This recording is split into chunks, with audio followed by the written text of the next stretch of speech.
Okay, we're back in the Let Kids Be Kids studio with Penny and our special guest, Ro Edge. Take it away, Pen. Yeah, hi, Stephen and Ro. It's really good to be here today. It's the 10th of December and it's been a really busy morning. So this morning at 8 o'clock there was an announcement from Erica Stanford, the Minister of Education, where she announced a refresh of the sexuality program in schools. That was preceded by an article that came out from Radio New Zealand with an interesting take on it, and also the launch this morning of the ERO review on the relationship and sexuality education guidelines, which then I was invited on to a live call with Sean Plunkett at 8:15 to talk about it.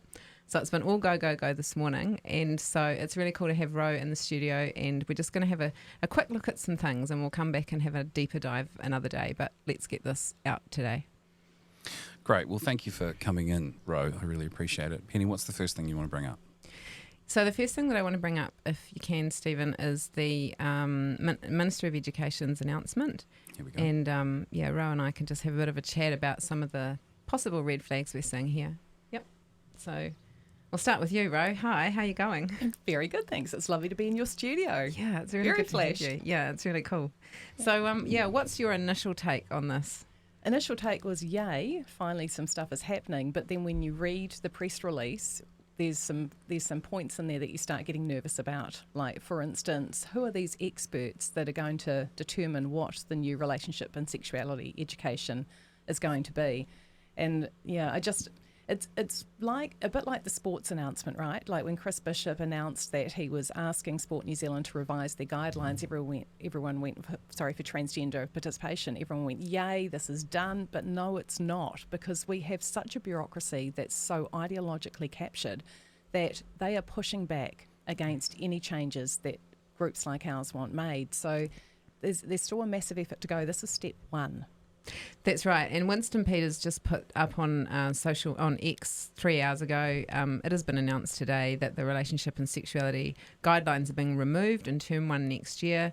We campaign to get these woke, out of touch guidelines removed from our schools and to stop indoctrinating our kids. Promise made, promise kept. And I agree with you on that, is that from a top level coalition promise, that looks like it's been met, but the work is only just beginning, right? Because there's a lot of investigation. Let's just give them some credit for at least doing that, right? Yeah. And so the thing for us now in groups like Save Women's Sport and Let Kids Be Kids and all the other groups and people is now we've got to really do more digging and just really put some pressure on, keep applying the pressure to make sure that, like Rose said, the right people are being consulted with, and the big glaring omission in all of this consultation is the parents. True, and it's a good start, but there's still some way to go with these slick lobbying groups that like to get in there and that are well funded and have government money to push a certain agenda, right? Yeah. So just if you can scroll down on that, and I'd recommend that everybody goes and looks for themselves, and we've put all the links out on our Facebook and X posts. So it's quite interesting that they're drafting up something like what Rose says. Who's consulting on this? Who are the experts? We know that the bases are loaded with experts that really push the sexualisation of children, and the program coming out of the United Nations through the technical guidance on sexuality education. We need to get in there and make sure that that's not what's driving this change, and that parents, who are the key stakeholders, have a voice here. They don't have a voice at the moment. My understanding is of the peak bodies that consult with education, the so-called peak body that represents parents is the School Trustees Association. So that's elected parents onto school boards, but they don't get to offer their point of view. They get told what to do. So, yeah. So the ministry is saying that they're going to convene a group of expert curriculum writers, aren't they? Yeah, and that's a concern too, right? So we need to know who those are. We need to know that it's not just sexual wellbeing Aotearoa / family planning and Inside Out and all of the usuals that are currently working closely with the Ministry of Education. Who do you think that they should get involved? Well, they're saying with expertise in RSE, so they probably are all of those groups that you've just mentioned. Yeah. No, Yeah. They need to have parents groups. They should be consulting with groups like Let Kids Be Kids, Resist Gender Education, all of those groups that have been advocating for change in this regard. Yeah, you're absolutely right. So yeah, what it just says at the bottom there is it's critical we get it right in order to deliver high quality RSE. My thoughts on that is the discussion needs to be how important is this topic in school, as opposed to New Zealand First's what they're pushing, which is to go back to the key aspects of education, which is academia. Why is this massive push on the sex stuff at all? And is it age appropriate to be doing it from 5 years old and up? So it's not even just about the content. It's about the strategy right from year one. When all of us were at school, we started getting it at intermediate school when we were 11 and 12 years old. So why is it 5? So there's so many things that need to be unpacked before you just dive straight into curriculum writing. I have to make the assumption that when we were at school, the reason it came at that age was because we were all hitting puberty, and it all kind of seemed relevant, I suppose. I don't understand why they're now dropping it to 5 years of age either. Well, one of the reasons that I think that it might be happening is because of the prevalence of social media and the access that children have to information that we didn't have access to around sexualised topics. And that's, when I look at the RSE guidelines, that's kind of why they're doing it a lot, and also because they're saying that, children are more at risk and so they need to know everything. But even the premise behind all of that needs to be challenged, because parents could choose not to have their children on social media without involving the government, which is what some countries around the world are doing right now, is involving the government in those rules, which is a whole nother topic. But parents need to parent. They're the ones that decide really at what age and understand where their kids are at. So, yeah. Oh, so just before the announcement at 8 o'clock this morning, Radio New Zealand put this article up at... Oh, look, they've updated it to 11:25, which is interesting, but it did say 7:12 this morning. Yeah. So let's see what they've changed. So have you managed to read this, Ro? Do you want to talk to this? Yeah, well, I think one of the first sentences, schools should not be required to consult parents about the content of relationship and sexuality lessons, the Education Review Office says. Unbelievable, isn't it? They want to take away parenting from parents and control from parents, as if teachers can do it better. Yeah. I was just appalled by that. It sets the tone for the whole article, really, doesn't it? Yep. What are your thoughts on this, Ro? Well, they're trying to take away that consultation, aren't they? Because they don't want parents to have input. Because all the way through this, they're basically saying parents are the problem. And parents are stopping them from delivering the sexuality education that they want to deliver. We're a bit of a roadblock. What a pain. Yeah, that's right. But what I actually want to do now is actually jump into the report. They're saying parents are a roadblock. But just realising, what a pain. These annoying parents who actually care about their children. Yeah. Get out of our way. How dare they have input? Oh, I know. It's wrong. And also, just before we flick to the report, on the second paragraph there, it says the report shows misinformation, bigotry and threats of violence have derailed some schools' attempts at a consultation. So what is this misinformation, I wonder? So this is the report that he's referring to. So this is the ERO report that came out this morning. It's all very hot off the press. And can you please jump to page 10? Okay, so on page 10 it says, finding 17, most but not all schools are meeting the current consultation requirement.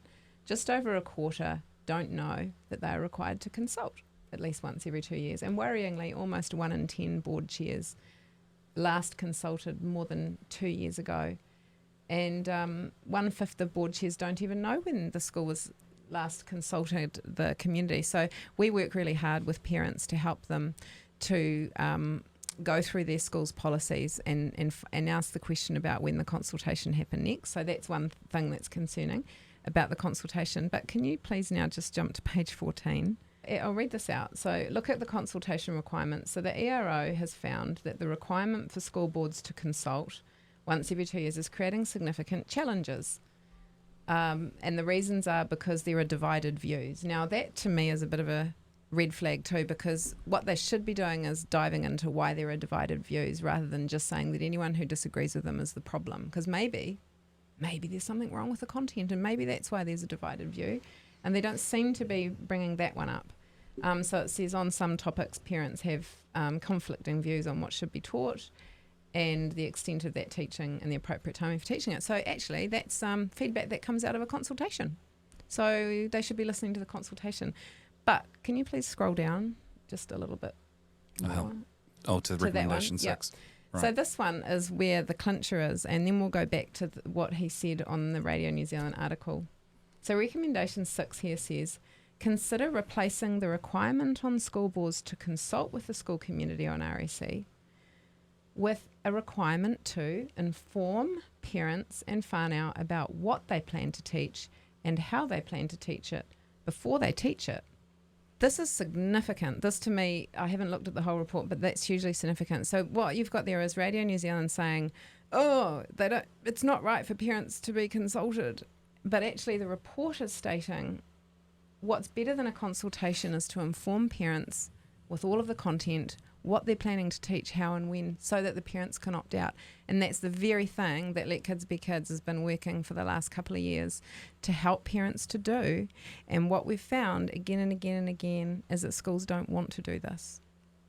And then we say, if a school is trying to hide the content of what they're teaching in a lesson around sexuality education, which is the part of the curriculum that you're allowed to opt out of, why? What don't they want us to know? So this report is actually saying you got to do that, which is better than a consultation. I guess, though, that comes back to at what level they will inform to.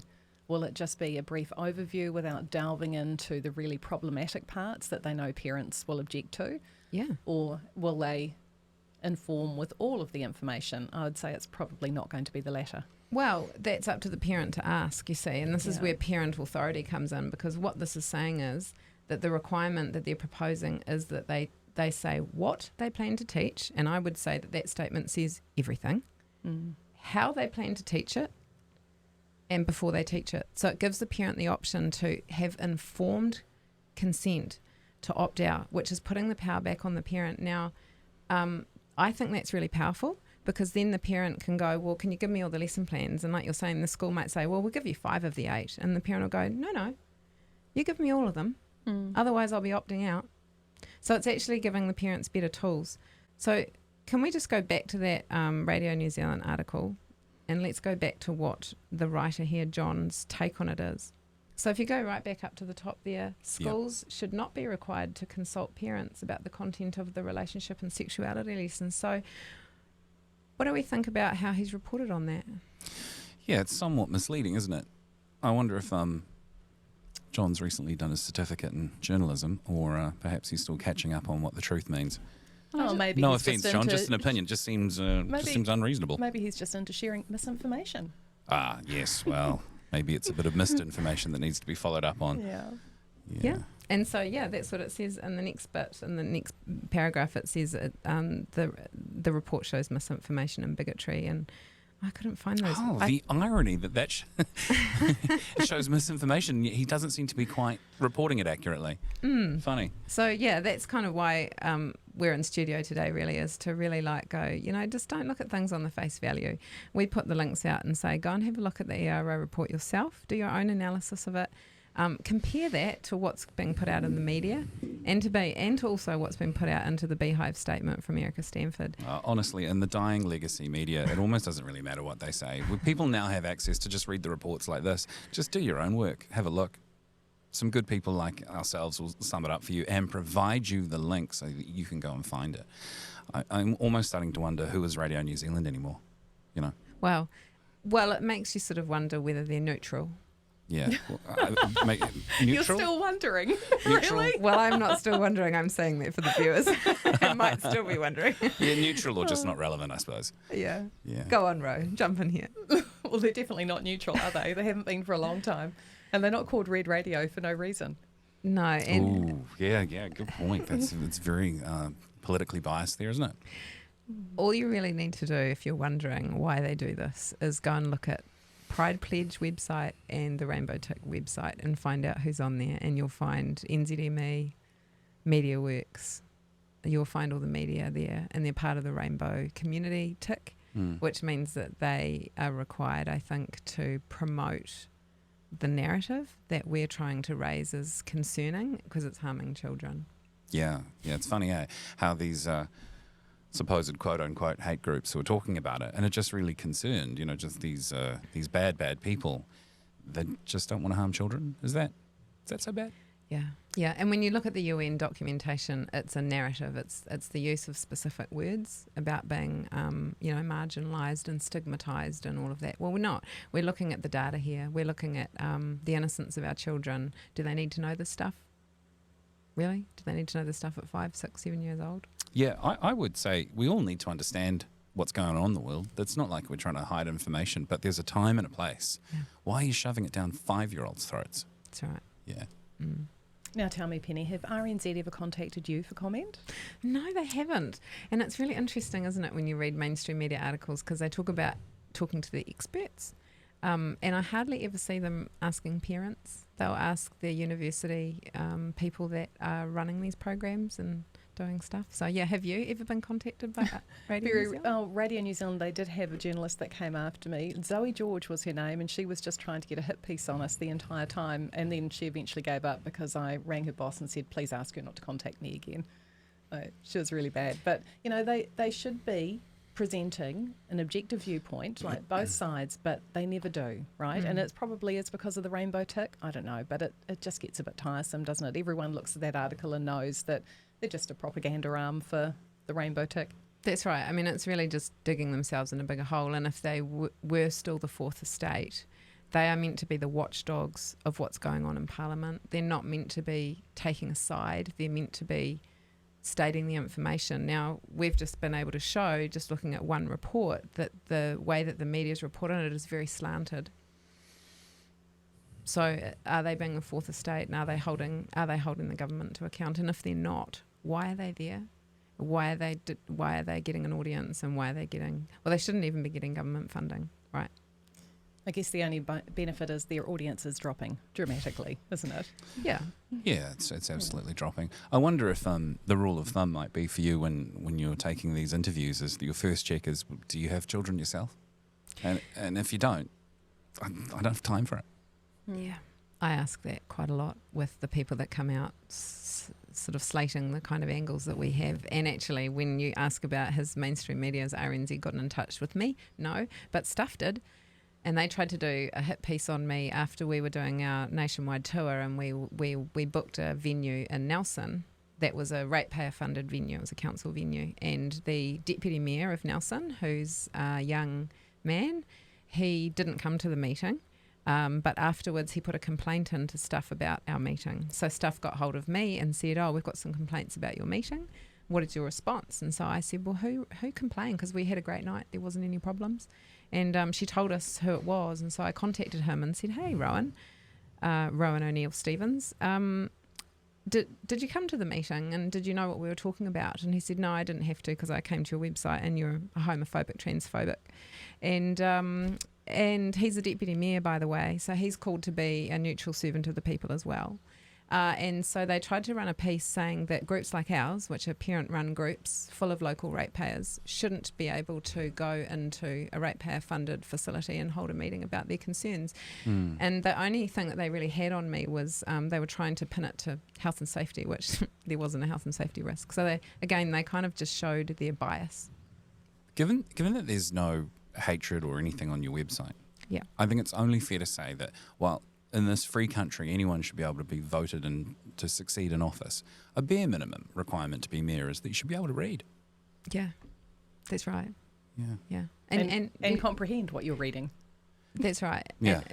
And maybe that much too. Yeah, and not misinterpret and politicise. A name call, actually, like it's a defamation to name call me a transphobic, homophobic bigot when I've actually interviewed trans men and we've interviewed gay people, and they're all with us on this because they see that what we're doing is trying to protect the innocence of our children. Yeah, there's plenty of friends and allies in this group from the whole spectrum of the rainbow. 100%. And they're also not wanting to shove this down 5-year-olds' throats. No. Yeah. Gays Against Groomers, actually, in America, they're an amazing group, and they put this brilliant post out this week saying 2025 is the year that we're going to let kids be kids.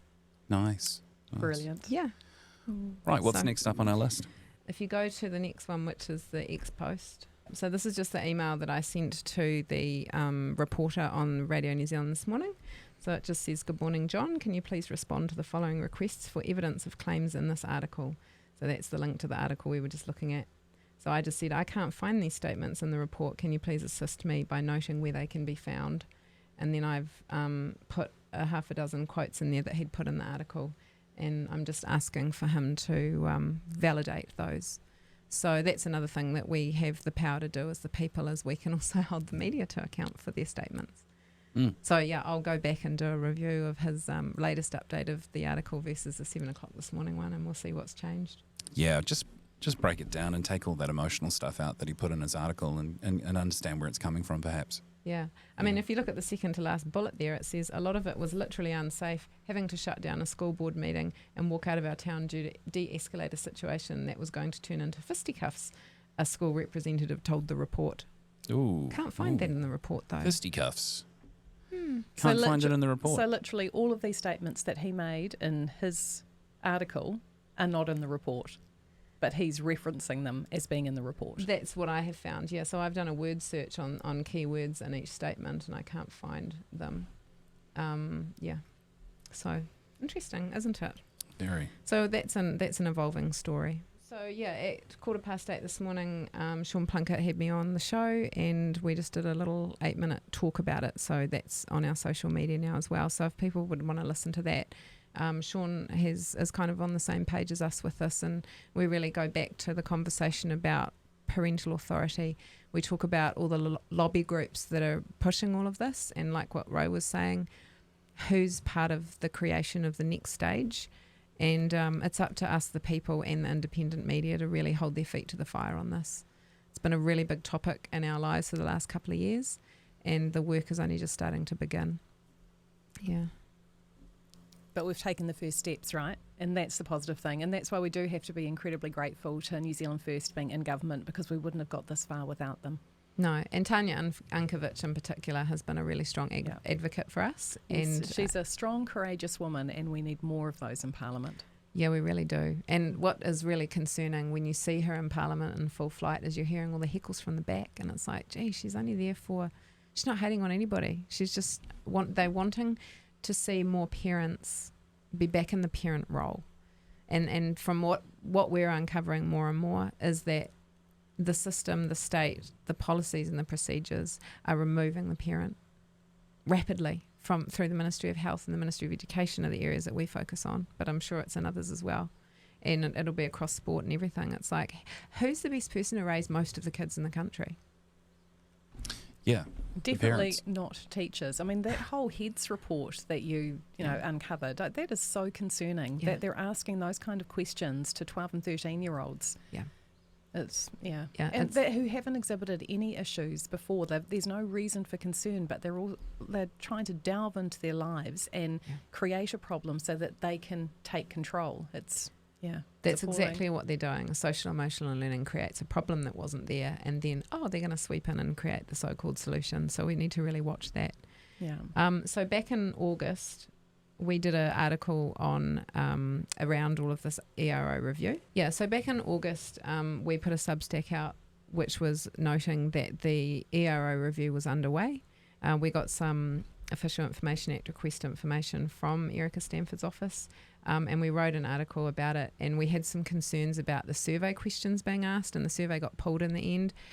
We also had some parents who were invited by their schools to participate in the survey. So we've got some feedback coming on how that went for them, and we want to compare that with what's ended up in the report.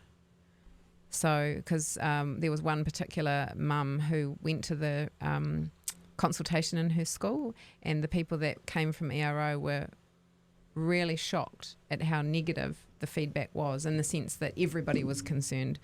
And they were like, they kind of had no idea that was going to happen. Like, they're in their little bubble, and then they need to step out and talk to parents. So it's going to be interesting to read through this again and then talk to these parents some more about what rolled out, and then compare that to what ended up showing up in the report. So again, that's an evolving conversation now that the report is out. But they just have to remember, by law, the parent is the key stakeholder. Just keep going back to that. 100%. There is no higher authority, not your boss, not your policy, not your feelings about how things were for you at university, not who you're working for, not their agenda, not yours, not your personal preferences, not who you like to date. It's the parent. And all of that other stuff is a total failure. Just go back to the parent. Yeah. And that's where the head stuff comes in too, because we revealed Dame Sue Bagshaw's approach to how she was teaching the medical students. And then I actually heard from one of the people in our group who's been in touch with a medical student who's been through her course, saying, oh, but she's so lovely and we really trust her and we didn't think there was a problem. And I'm like, okay, this is where the problem is. Those people in med school listening to her, believing that she's the expert on this, are they parents yet? Oh, God, Are no. fifth-year medical Like students parents yet with kids at school? those 24-year-olds, those Yeah. 20... No, they're not. So, of course they're going to believe her because they're going to believe the expert in the room. So how far removed is that from what's really going on in a home? It's pretty far removed. So that's, yeah, so please sign up to our Substack. Yeah, and then really just, the other thing that I just wanted to bring up was the challenges that groups like us and Rose Group and all the other groups out there has with social media. So we get shadow banned a lot. So today we put up the post about this situation and we tried to boost it and the ad got declined. We also get kicked out of community Facebook group pages when parents are in there trying to help. They just get kicked out with our information. So this is the roll-on effect of years of people like us who are bringing evidence and truth and balance, being called misinformationists, as we just get that label slapped on us, and we find it very, very hard to get the information out. Do you have the same challenges? Oh yeah, Facebook. I mean, I post on there just because it's another medium, but they throttle our reach so much it's virtually not worth it. We can't advertise on there. They won't let us boost our posts at all. So really, we focus on X. Yeah. I've got your website up on screen, Ro, the Save Women's Sport Australasia. Is that the best? This is the most appropriate sort of representation of where to find you? Yep, Yeah. definitely. So Save Given Women's social Sport. media is failing you? Yeah, there's a newsletter that you can register down the bottom to keep in touch, and occasionally I try to remember to put one together and send it out. Yeah, it's a great website. But yeah, probably X is the best way to follow us. Yeah. For people that don't know what you focus on, do you want to just share a bit about what you do? Yeah, look, all we're wanting to do is protect fairness for females in sport. And so we want everyone to participate in sport because we all know how valuable it is for our mental and physical well-being. But, you know, it needs to be in the category of your biological sex because we don't play sport with our feelings, we play sport with our bodies. And there is real life impacts when males are playing female sport. So yeah, I have faith now. You know, like it's been such a torrid battle. Like, you know, especially in the US as well. And you know, my daughter, she got a scholarship at a NCAA university. A lot of elite female sports people and male sports people from New Zealand go through the college system because that's how you continue your sport and you get your training. And so, you know, to see the states now with Trump elected, they will turn that around and they will protect female sports and that will start flowing elsewhere. But yeah, the IOC are the ones that really are responsible for the mess we're in right from the beginning. They've created the rules and all the sports have thought, well, they've done the research and they've just followed without thinking. And now they all know it's wrong, but this lack of courage, and we're talking about we need more female MPs with courage to stand up for what's right and male MPs, but there is a total lack of courage in sports leadership on display now and we need to get it back. Yeah. Sad, eh? When they know it's wrong, but they won't do anything. Yeah. And Yeah. that's it. We have lots of courage. And the other thing that I think about in that space is once it is all exposed and once we're all in agreement, or the majority of the average, you know, punter in New Zealand is in agreement that somewhere along the line it got wrong, what happens next? Like, do those people just disappear? I mean, there's a massive clean-up job as far as, you know, policies and correcting things. But what actually happens to those people? Like, are they just going to disappear into the... No, into they'll probably be rewarded still. Well, some of them have, you know, damehoods and they have high regarding international connections and roles. And it's like, gee, what's going to happen there? What is going to happen Will we see there? accountability? I don't think so, unfortunately. But at the end of the day, what's more important, accountability or actually getting the policies right? And I'm for getting the policies right. Yeah. You know, like they can feel guilty for the rest of their lives. As far as I'm concerned, they can carry that guilt for what they did that was wrong. But we need them to not be in the roles where they can do this stuff, and then we need the right people to be, or more appropriate people to be in those roles. So that's kind of where I'm like, how can we, that's such a massive thing. Like the Ministry of Education seems to be completely infiltrated now with people who have to believe in all of this ideology in order to flourish in that role. So, well, yeah, in terms of sports, Wow. Grant Robertson stacked the Sport New Zealand board with people who believe in this ideology. So now we need to, as their terms come up, we need to make sure that we pack it with people that believe in biological reality. Yeah, so average normal people like us need to start looking to fill those roles, right? Yeah. Yeah. Well, experts Yeah. in their field, but do you know what I mean? Is like, I believe that I've grown up thinking, oh, those are the politicians and the leaders, and they're really good at all that, and I'll just be over here doing this. And they're actually like, well, that's kind of how maybe this happened a little bit. And so how do we start moving towards those doorways to equip ourselves to be in those roles? That's kind of what I guess I'm saying. Well, be all about forgetting the policies, right, as you say, and then just get on with forgetting those people who put them in place in the first place. Just forget them and be forgetting it right. Yeah, maybe that's it. Yeah, so thanks, Ro. It was really good to have you in here today. Maybe we'll come back and do a little bit more on it once we had some time. It's been a big day to go through all of this today. Yeah, pleasure to have you here. Oh, it was lovely. It worked out. Perfect timing. Yeah. We are a grassroots organisation, as is Ro, so go to her website too. But this is a David and Goliath battle we're in, and sometimes I say it's like beating back Goliath with a feather. It's tough. We're under-resourced. We're not funded. We get no media. We actively get shut out of things. It seems like an impossible battle, but it isn't, because we're all finding each other and we're finding this great energy in this. And I know for us, more and more parents are reaching out with their stories because they know that we will protect them and that we will give them a place, which is what's needed, right? But also, we just need to keep bringing the truth out and not being afraid of what they're going to call us. Yeah, and because the more people that discover what is actually happening, the more opposed they are to it. Like this, they only get away with this when it's done in silence. That's right. Yeah, yeah. So, interesting time of the year for this to come out, when I would hope that most parents are enjoying wrapping up schools and going to their prize givings and going to their Christmas do's and all of that stuff. So we're here talking about this stuff when I think probably most parents are tapped out of it for the year. Which is an interesting time for all of this to be happening. Very good. All right. See you on the next one. Thank you.